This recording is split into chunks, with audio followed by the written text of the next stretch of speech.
Hello, everybody, and welcome to the sixth episode of the Five Tool Talk. I'm Dylan. I'm here with Ben and Kyle, and today we're going to be talking about the biggest disappointments and the biggest surprises so far in the season.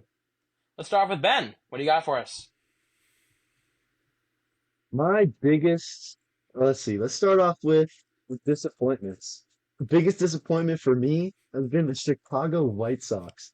Offense has just been absolutely atrocious. 198 team batting average, 4 and 22 record.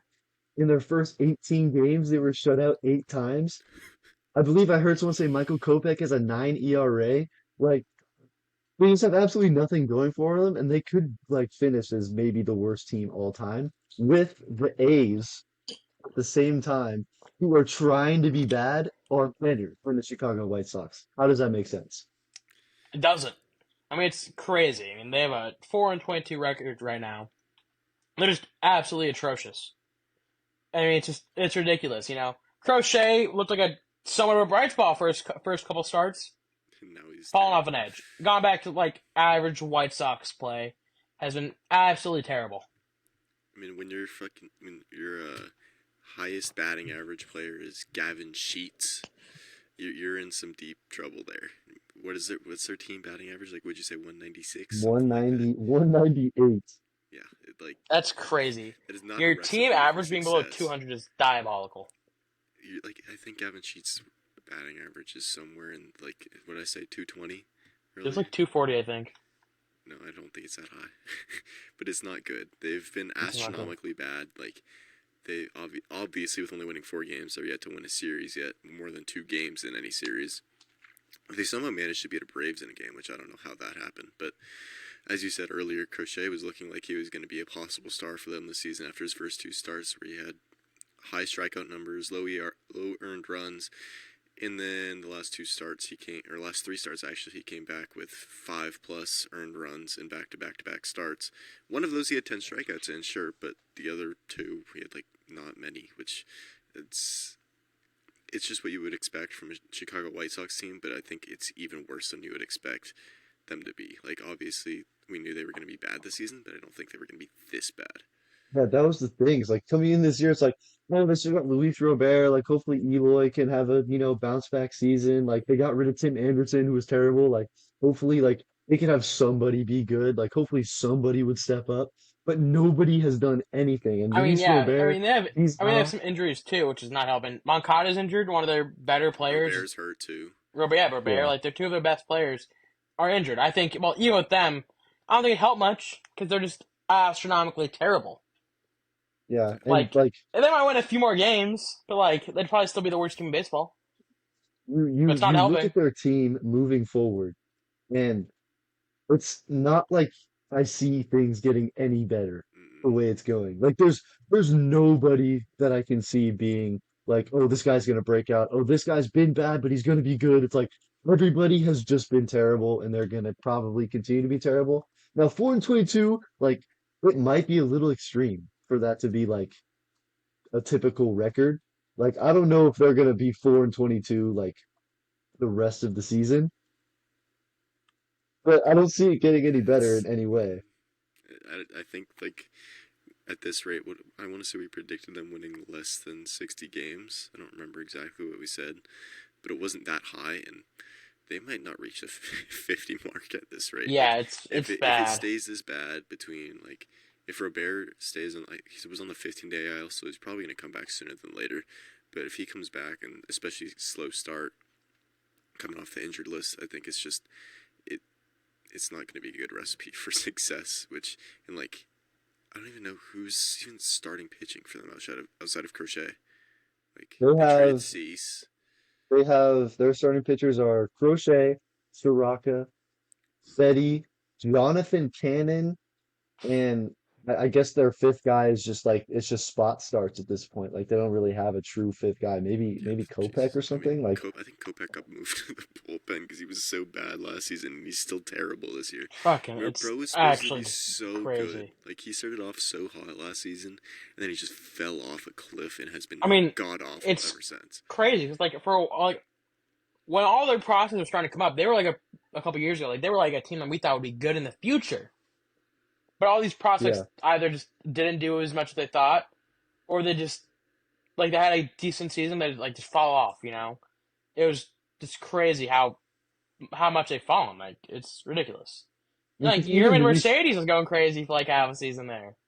yeah, because even like Luis Robert, like he's been really good in a couple years past, but even he's not like reached the like level that we've like wanted from him. I mean, Yeah, Mm.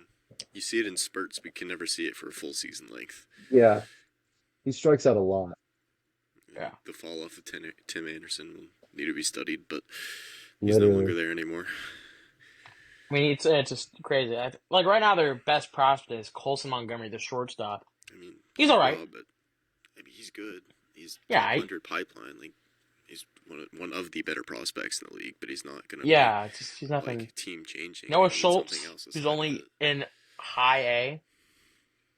And it's like going forward. It's like what do I even have? It's like they have a couple decent guys, but it's no one I think it's gonna be like a game changer for them. It's Maybe it's like a gonna be guy, rough. maybe these guys like win like and maybe make an all star or two at most. I don't think they're gonna be like these like good players. Like they're gonna be alright. Chicago White Sox fans are in for a rough ride for years to come. It's unless they get some nice draft steals, which I mean, at the rate they're going, they'll get the number one pick probably this year. Which I should We'll pick know that for this next year. season. I don't remember because I know Okay. Guardians have. Don't think Guardians have the first this year. Which It's the Guardians, yeah. Travis A's are Bassano, third, future right? Guardian. I don't know what they have. It can't. It's probably like in the high single digits, low tens. Because they weren't god awful last year. I think they won like 70 games. Guardians have the first, A's have the fourth, White Sox have the fifth. So they have a pretty good pick. Alright. Alright. Well, okay, especially in this draft In class. baseball, like it's like first round picks. You're not gonna see the guy for 3 years probably. Yeah, that's I mean, fair. But especially in this draft class, all of the top five picks like are They're dudes. They're good. all They're good. yeah. insane. I mean, You got yeah. Travis Bassano. You Like got the people don't even kid know who the from first pick is. Like there's Georgia. no clear cut number one yet. Yeah. Tomlin's looking pretty good. Yeah. But I Chase think I Burns, think it's between him and Bassano right now because Bassano's hmm been absolutely ridiculous too this season. yeah. And Yeah. yeah, was the kid from Georgia the one that had the I think Ben's got a chance. I think Ben's going first round. Nah. Give I think him you a got couple that, bro. years. You got to get to this. Go after JUCO. Speaking of number one picks, we'll continue on the disappointment train. Jackson Holiday was pulled up as we all wanted to see happen. We Yeah. thought he should have been on the opening day roster, and to say the least, he was god awful. He had 2 hits in 10 games he played. It just wasn't good. Yeah. It was bad. 2 for 34. He had a 0.59 average. He got to none after 10 games. It just wasn't a good run, which is surprising because in spring training he batted 311 and it looked good. And when he in AAA he batted 333, but he just got up and couldn't handle the pitching. It's just who knows? Maybe he just wasn't ready. Maybe just too much pressure on him. It's just odd. He didn't look comfortable at the plate. Also, just surprising to see. I Yeah, mean, his defense also was rough too. Yeah. look, he's 20 years old. He I mean, flew yeah. up, he flew up the ranks. Like he's gonna be fine. Like this stuff happens. Now, 2 for 34. That's That's atrocious. diabolical. That's That's terrible. That's diabolical. really bad. That cannot happen. But you get 321 over the 3 levels of the minor leagues last season. Like he's shown that he can do it. Like it's not like AAA is like a completely different universe than the MLB, but it is different. Big league pitchers, they always carve everybody else up differently. Yeah. He's got to Well, I don't find a think way it's to fair to make look an at adjustment. his spring training stats where he hit 311, which is really good. Yeah. But so Spring it's like training's a odd that the mix. jump from spring training back to the like actual pro or spring training to MLB, it's crazy the fall off, because he Yeah. was The facing thing is, these spring training MLB is players. spring training's like it's got the mix of MLB pitchers, but they're not going to go super Yeah, deep into games. So it's a lot of prospects see if they're going to make the opening day roster. I mean, yeah, And again, I think the thing that could have hindered him when he did get pulled up was going back down to AAA from spring training, because then he saw different pitching, like slower, not as like yeah, much movement on the pitches, and then gets pulled up into the MLB and facing top pitchers in the world.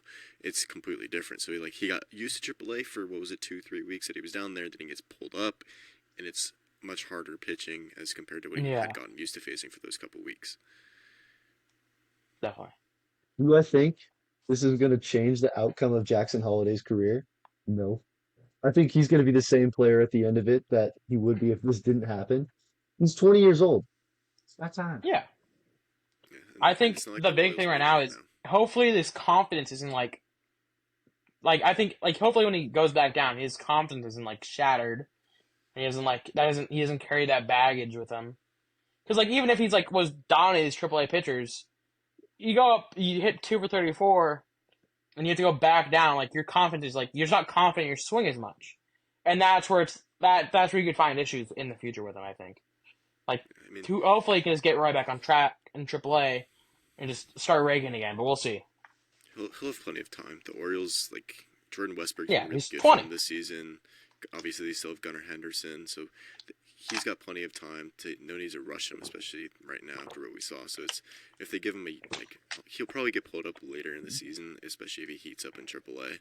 So if he can get pulled up and start playing well again, I can see him. I wouldn't say he's going to be the everyday second baseman for him right now, just because unless Jordan Westbrook slows down, but it'll be Well, interesting Westbrook to can see play what they third do. too. Yeah, but I mean, who knows? It'll be interesting. Yeah, I mean for now we'll see what happens. We're gonna play it by ear. Yeah. Another thing, rookies making their debuts. Jack Leiter. He like Jack Leiter got lit Absolutely up. terrible. Absolutely lit up. I mean, part of it wasn't absolutely his fault. There was a costly error that kept him in an inning that probably I think gave him another earned run or two. But I mean, still giving up the 7 earned runs in 3 2/3 innings is not not a good start by any means at all. So like I don't know really why they pulled him up, because he wasn't even that good. Like coming into this season, like he was good in AAA this year, but last year in AA he was not good. He had a 5 Yeah, ERA last year in in AA Double A, I last have the year. stats. He had a 5.07 ERA, and like the strikeouts are there though. He had 110 strikeouts in 81 innings, but he was getting up a lot of runs. He had a 5 ERA in Double A. In Triple A is good. Actually, in his first outing back in Triple A, he threw my God, 6 scoreless with 8 strikeouts, and only gave up 1 hit right after being sent back down. So that's interesting. It's just kind of that just shows the difference between AAA ball and big league ball. There's always that middle ground between the two. Yeah. Like there's like people can we've seen it through every year. Someone will absolutely dominate in AAA and then get sent up into the majors, whether they're pitching or hitting, and just not look good at all, but then go straight back down to AAA and rake. For example, in the Giants organization, you've got Heliot Ramos, who's like a high 290, 300 batting average guy in AAA, and he gets pulled up to the majors and he can't get a hit to save his life. Yeah. I mean, I think Yeah. the term for that is called a quadruple A player. Like they're too good for triple A, not good enough for the majors. And I think Jack Leiter fits that category a lot more than Jackson Holiday because like Jack Leiter just hasn't looked great, but then he came out this year in triple A and did good, like found his stuff, like was throwing his fastball, which by the way, his arsenal is dynamic and has like the makings to be a big league arsenal, but Yeah. he's had command issues. He walks a lot.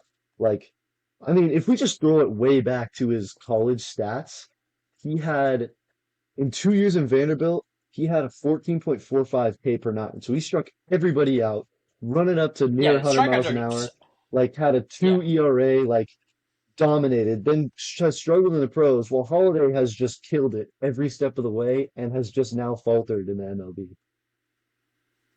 Yeah, I mean, I mean, and Leiter's Leiter's strikeouts Leiter's are super young. either, is he? He's He's obviously older than Holiday. He's 20-ish, not 22 maybe, super old, but he's 24 not. maybe, I mean, Holiday's got a couple 24. years on him. Yeah, so he's got plenty of time still. So I mean, give him like Eh. a year or two, and we could see him be a I mean, we could maybe see serviceable if he MLB comes back pitcher. up eventually this year. I don't see it I mean, happening. they I'll see have it the happen, Rangers just have like no pitchers right now. They have so many injuries, but they'll get and healthy this so it's season. just they're really thin at it. So it makes sense that they might call him back up if he continues to do well. It's just I think he needs to Is DeGrom gonna come back get this past season? these big league hitters. Yes, You near know, the end.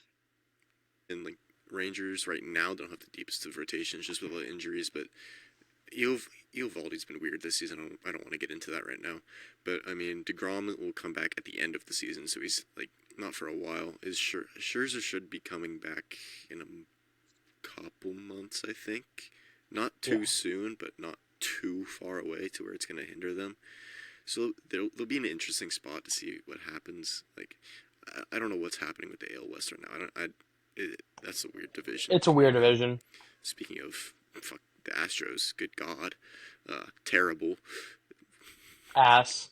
The third ass worst record in Astros. MLB right now. I think right now, like For Astros, you could say. it's not, they do not look good by any means. Like everyone was They're thinking, like they have a chance to win the AL West. I mean, realistically, it's still possible. It's so Early on in the season. they've got plenty of time, but it's just like it's not anything that anyone would expect to see coming out of a team that was in the World Series 2 years ago. Yeah, it's crazy. Thing I would like to say though is the Astros recently have seemed inevitable. They seem like they always can like be that team to just overcome whatever's thrown their way. And Jordan's looked like Jordan. Altuve, he struggled a little bit, but he's still been Altuve. So like Ronel Blanco, he's been good. Might be a fluke, but like they have bright spots and they have guys. They have the talent to do it. They just need to put it together. Yeah, And if any team's going to overcome this start, it's the Astros. it's the Astros. I mean, they're still a good roster. They're a great roster still. I think it's had a bad start, and I think like like in a month or so, they'll probably start picking it back up. Yeah, I think they're in a similar spot as the Rangers, where their starting rotation is hurt because Valdez, I think, is out right now. Yeah, Is Javier healthy? I think Javier's Oh, healthy. he's I think hurt. Javier's won the 15-day IL Verlander's series. making his way Yeah, back. so they don't have their top guys. Like they're missing their top three starters right now. So when you're missing the top three starters, you're not going to be the same baseball team that you were. So I mean, I think the AL West is a winnable division still, even though I mean, they could come back. And the Mariners are good though, and the Rangers are they're off to obviously. this really slow start too. I think yeah, the They've been good AL for West as first. a whole is kind of off to a slow start. So they pick it They're up just soon. playing They crazy. can win that division still, but I hope they don't. Fuck the Astros. I still find it insane that they're behind. I got the A's the win it. Angels I got the A's and win the division. It's A's. I think Brent Rooker MVP season is incoming. What has been up with Josh Hader? You guys seen him? He's been so He's been yeah. He's so. been He's got like 8 absolutely ERA. yeah. He had to give up. He gave up more earned runs in the first like 2 weeks than he did all of last year. Yeah. He's been absolutely atrocious. And like he's supposed to be like It's the dominating closer that just comes in the and closer shuts of everybody baseball. out. I mean, yeah, they signed him And to do that. He was supposed to be like that, the nail in the bullpen for him. They want to try to get back in the World Series. You want a dominant closer, obviously, when you're trying to compete. And he just hasn't been that. He's been ass.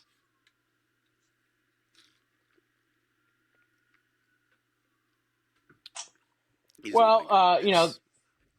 go It's go rough. go Kyle. It's I don't even know like because he was so good last season. Like obviously had some flukes here and How there. old is Like, Hayden now? He's in his early 30s, I I think he's think. like He's 30. 29. He's not. Is he still only No, 29? he's 30. He's only 30. So I mean, he's not. Like, he's in his prime. So He's been pitching for so long, throwing cheddar. I don't know.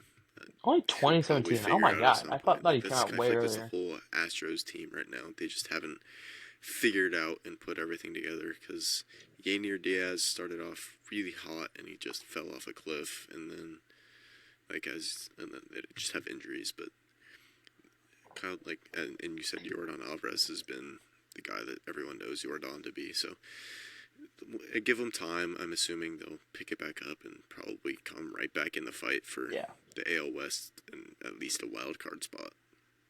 Speaking of struggling pitchers in the West, the NL West, Blake Snell. How are you feeling about him, Kyle? I don't like. I like the signing a lot. Obviously, won the Cy Young last year. I Liked. think it correlates to not having a spring training. So this is what's considered his spring training.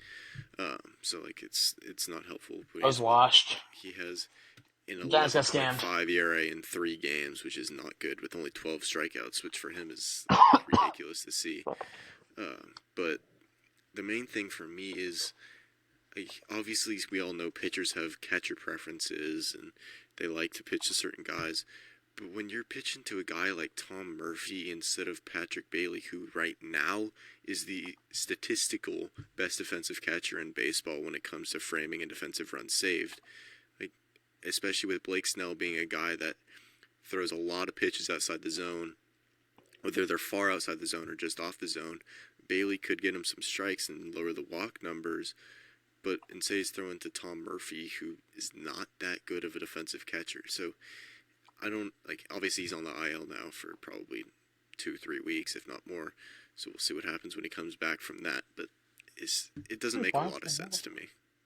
I mean, this year Despite his struggles, he's only given up 5 walks. is interesting, but this year Tom Murphy is in the 12th percentile for blocks above average, the 30th percentile of spot stealing above average. That's just runners thrown out, and 36th percentile in framing. So That's not good. basically, That's bad. he's well below average in almost every defensive catcher stat, which like is weird because why would Blake Snell prefer to throw to him over Patrick Bailey? But Blake Snell has done this in the past because he liked throwing to Gary Sanchez last year, I think it was. Like Gary Sanchez was a lot better defensively than Tom Murphy. He's still Gary Sanchez, so he's still not like elite It's defensively, not great. but it's it's weird, and I think it's negatively It impacting is him. weird. And the other thing is Patrick Bailey is also a very good game caller too. Like he knows when to throw the certain pitches and what the pitcher is feeling that day with his pitches. Like he knows if he has a good curveball that day, good slider, fastball, changeup, whatever it is. And whereas like Tom Murphy hasn't started a lot of games behind the plate, but regardless, as you said, he's just been terrible defensively. Yeah, definitely.